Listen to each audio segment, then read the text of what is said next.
ఈరోజు దేశమంతటా కూడా అదేవిధంగా కొన్ని రాష్ట్రాలలో కూడా మాక్ డ్రిల్ అనేది నిర్వహించడం జరిగింది. సో ఏదైనా బాంబ్ బ్లాస్ట్ కానీ ఏదైనా పెద్ద సంఘటన జరిగితే వాళ్ళ ప్రాణాలు ఎట్లా కాపాడుకోవాలని కూడా ఒక మంచి అవేర్నెస్ ప్రోగ్రామ్ అయితే ఈరోజు తెలంగాణ పోలీస్ ఆధ్వర్యంలో కూడా ఇక్కడ నిర్వహించడం జరిగింది. తెలంగాణ పోలీస్ కానీ ఎన్డీఆర్ఎఫ్ కానీ ఫైర్ సిబ్బంది మెయిన్గా వాళ్ళు ఫస్ట్ వాళ్ళ ప్రియారిటీ ఉంటుంది అక్కడ. సో మాట్లాడదాం, మనతో పాటు ఫైర్ సంబంధించిన ఆఫీసర్ ఉన్నారు. సార్, ఎట్లా ఈ మాక్ డ్రిల్ అనేది నిర్వహించడం జరిగింది, ఏంటి సార్ ప్రజలకి మీరు ఇచ్చే సందేశం ఏంటి? ఇట్లాంటి సిచ్యువేషన్లో ఎట్లా ప్రాణాలు కాపాడుకోవాలంటే ఏం చెప్తారు? సో ప్రజలందరూ కూడా వారి అంతటా వారు ఇలాంటి ఆపత్కాల సమయంలో ఏ విధంగా వాళ్ళు తను కాపాడుకోవాలో వాళ్ళకి చూపించడం జరిగింది, నేర్పించడం జరిగింది.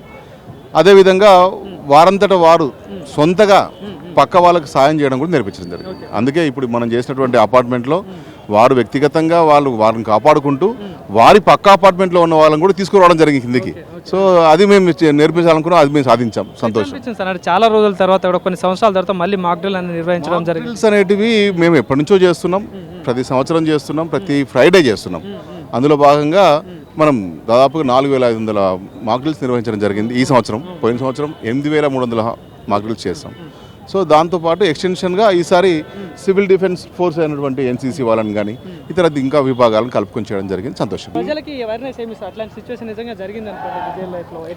ఇప్పుడు ఇక్కడ జరిగింది కూడా అదేనండి. ఒక ఎయిర్ ఫేర్ జరిగితే, ఆ బిల్డింగ్లో బాంబు జరిగితే, ఒకవేళ మంటలు వస్తే ఏ విధంగా ఆర్పుతామని మేము చూపించాం.